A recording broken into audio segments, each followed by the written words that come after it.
Votre illustrateur Daniel Filion, et oui, là, ça va graffiner. Je vous le dis, là, pétage de coche, probablement mon pire.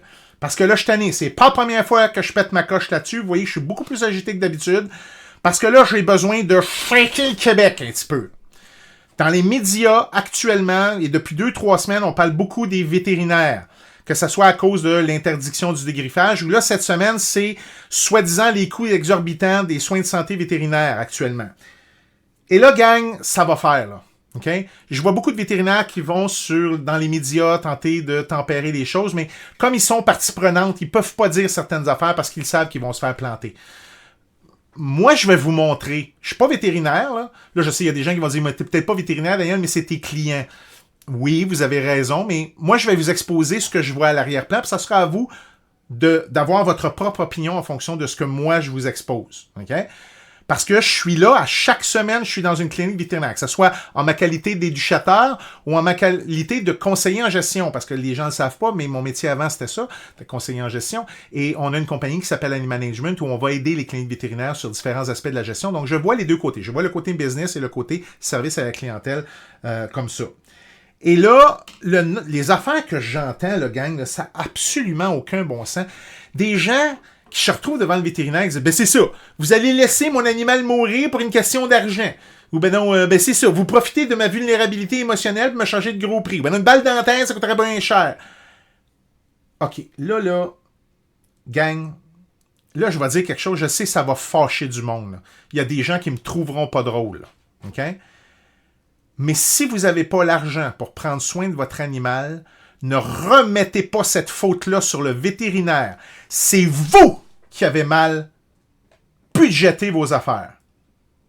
Oh, ça fait ça, Dan! Oui.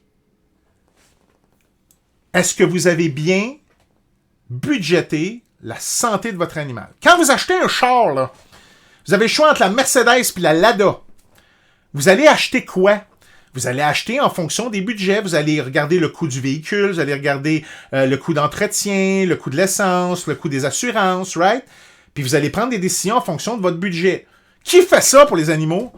Les chiens un petit peu plus, les chats. Le chat, ça coûte rien. Ouvre la porte patio, il y en a un qui rentre en dedans d'une heure. Fait que c'est sûr que tu t'es pas informé.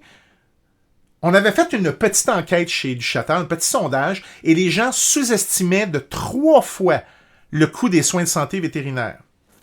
3 fois. C'est sûr que tu vas capoter si tu arrives chez le vétérinaire, tu t'attends à ce que ça va coûter 350-500$, puis que ça coûte 900, 800 ou 1000$. On s'entend-tu? C'est sûr que tu vas capoter. Mais là, remets pas ça, c'est la faute du vétérinaire qui exagère. C'est toi qui as mal regardé tes affaires. Puis là, je sais que c'est tough à prendre, ça, comme affirmation. Là. Très tough à prendre. C'est pas les vétérinaires qui profitent.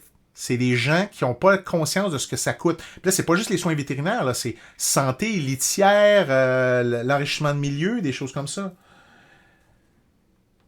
Mais là, Daniel, c'est quoi t'es en train de dire? T'es en train de dire que le chat, c'est un bien de luxe? Oui, c'est ça que je suis en train de dire!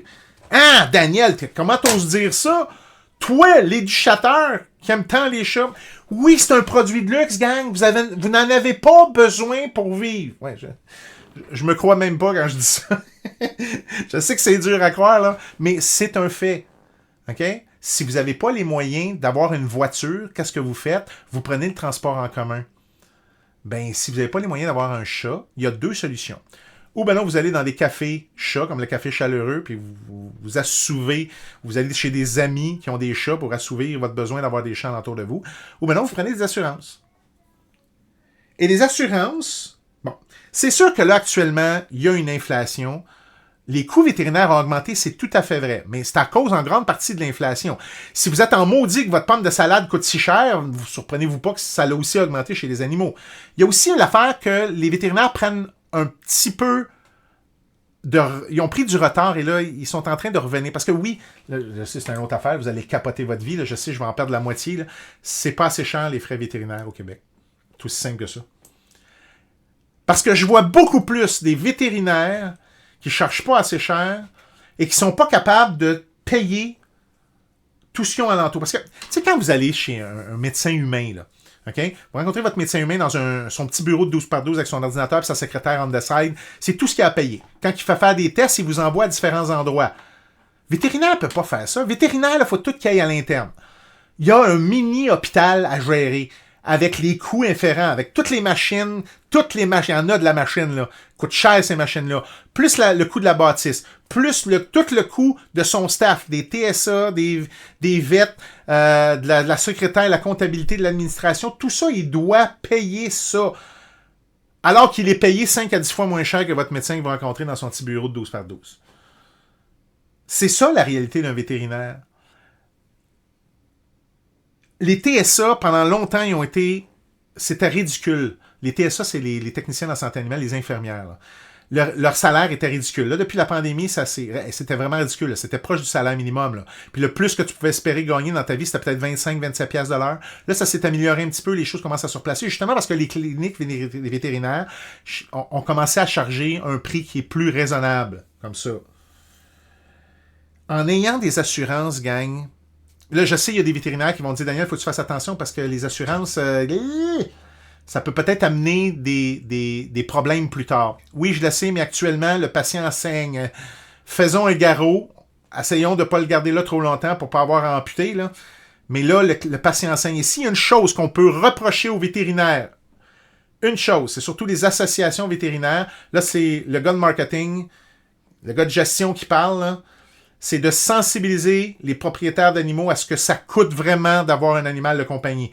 Il n'y a pas assez de campagne de sensibilisation à ça. Parce que si on gérait les attentes du client, quand il arriverait en clinique vétérinaire, il saurait à peu près combien ça coûte. Peut-être. Et si vous saviez comment ça coûte, ben peut-être que vous prendriez des assurances. Parce qu'actuellement, tout le monde me dit à ma affaire, Daniel, ça coûte trop cher les assurances. C'est pas que ça coûte trop cher les assurances, c'est parce que tu penses que ça coûte pas cher. Prends ce que tu penses que ça coûte, là, puis triple ça. Puis après ça, compare ça à tes assurances. Tu vas voir que tes assurances, tu rentres dans ton argent. C'est aussi simple que ça. Parce que tu sous-évalues que tu penses que les assurances, ça coûte cher. Prends tes assurances le jour 1 que tu adoptes un animal. Et même si c'est un animal vieux, là, actuellement, là, tu vas peut-être avoir des exemptions ou des conditions préexistantes, mais je te garantis que tu risques de rentrer dans ton argent pareil. Et en plus, tu sais que les vétérinaires, ils fonctionnent par diagnostic différentiel. C'est-à-dire qu'ils éliminent, en faisant des tests, des probabilités de maladie. Mais là, la majorité du monde, quand ils rentrent dans une clinique vétérinaire, ils n'ont pas les moyens de se payer les 8 tests. Ah ben là, j'ai juste l'argent pour faire 2 tests. Là, le vétérinaire, il fait les 2 tests, puis là, il joue à un guessing game pour savoir c'est quoi que l'animal a. Puis là, quand il trouve pas, là, la personne, ben là, espèce d'incompétent. Non, c'est de ta faute, tu lui as pas donné les outils. C'est tout.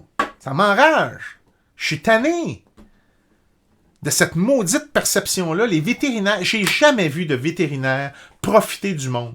Au contraire, ce que je vois, c'est le contraire. Je vois des vétérinaires qui ont un trop grand cœur, qui sont devant la madame qui pleure, puis qu'elle aime son chien, mais là, elle a pas l'argent, ou son chat, elle a pas l'argent, puis là, ça marche plus, puis là, le vétérinaire dit « Ok, on va vous faire un rabais, c'est correct, tu sais. » Puis c'est juste de ça que je vois.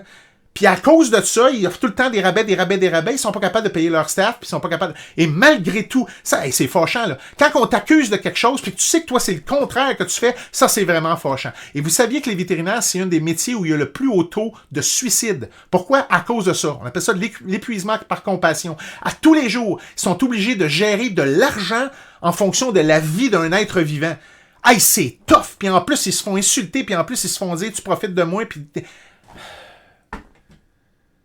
Et là, je vois tout le monde qui magasine. Là, actuellement, là, c'est la grosse mode. On magasine notre vétérinaire.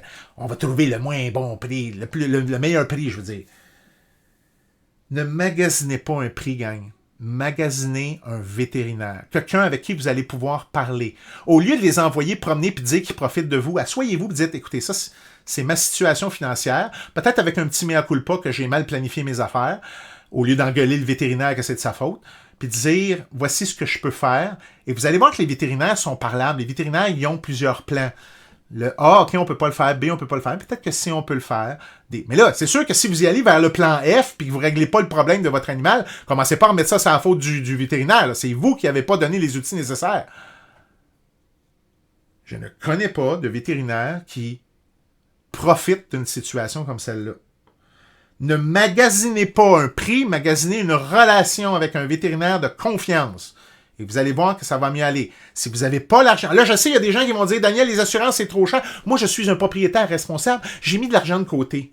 Combien t'as mis? 200, 300, 500, 800. J'ai jamais vu personne mettre plus que 1000 par animal. Jamais, jamais. Quand t'atteins qu'à eau chaude va lâcher, là, c'est où qu'il va passer ton... Où c'est que tu vas aller chercher ton argent? C'est sûr que tu vas aller le chercher là. C'est certain. Puis comme c'est ton argent, là, ben, c'est sûr que tu vas hésiter. Quand ton animal sera pas bien un après-midi, puis là, tu vas dire, ah, on va attendre demain voir.